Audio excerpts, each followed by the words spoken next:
Kung yung iba nga tuwing linggo ang ulam nila ay nilagang baboy o kahit anumang uri ng karne ay kami ay hindi. Ang sabi ko nga kay Mister, ang gusto kong ulamin ay kinunot na tulingan. May nakita nga ako sa Facebook doon kay ating kusinera yung mga 30 days ulam ideas, ay di ayun doon ako kumuha kung paano ko baga lulutuin yung kinunot na tulingan. Ay ang sabi nga doon ay linisan yung tulingan, pilipitin yung buntot, hilahin, pagkatapos lagyan ng hiwa para madaling maluto. Syempre para masarap ang ating luto ay sundin kung ano yung nakasulat. Sinalang ko na nga sa kawali yung 2 tulingan at naglagay ako diyan ng luya, asin at saka tubig. Yan nga ay papakuluan ng 15 minutes. Kaya naman habang yan ay pinapakuluan ko ay inuurasan ko talaga at baka mapasobra. O baka naman magkulang. At ari na nga pagkatapos ng 15 minutes ay luto na nga yung tulingan. Abay pinalamig ko muna yan bago nutnutin, gawa ng hindi ko yan mahahawakan kapag sobrang init ay mapapaso ang aking daliri. Hihimay-himayin nga lamang yan at syempre ihihiwalay mo yung tinik dahil hindi yun kasama. Huwag mo din isasama yung ulo, yung laman lamang. Fast forward na nga tayo mga mare, ari na nga yung tulingan na aking hinimay-himay. Abay sa tagal ko yung hinimay-himay ay sana naman ay walang nakasamang tinik.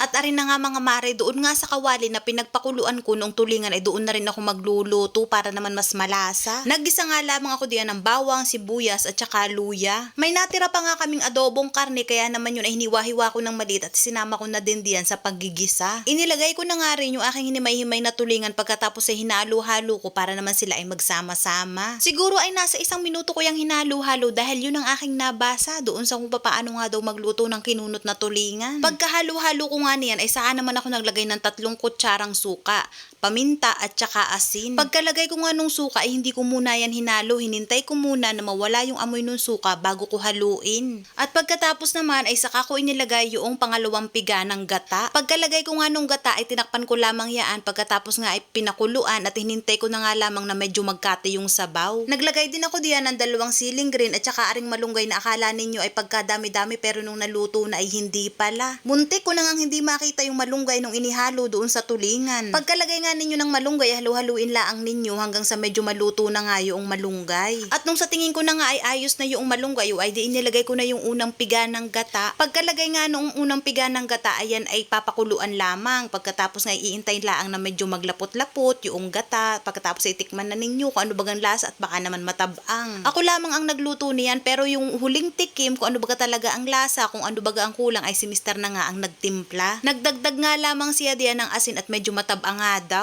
Makalipas nga ng ilang minutong pagpapakulo ay ito na nga luto na ang aming kinunot na tulingan. Abay mga mare, sinasabi ko sa inyo ay napakasarap niyan kaya naman kung wala pa kayong maisip na ulam ay subukan ninyong lutuin niya ang kinunot na tulingan. Ay panigurado ako mapapalaki ang inyong kain kahit kayo ay nagda-diet. At yun lang muna mga mare. Thank you for watching. Bye!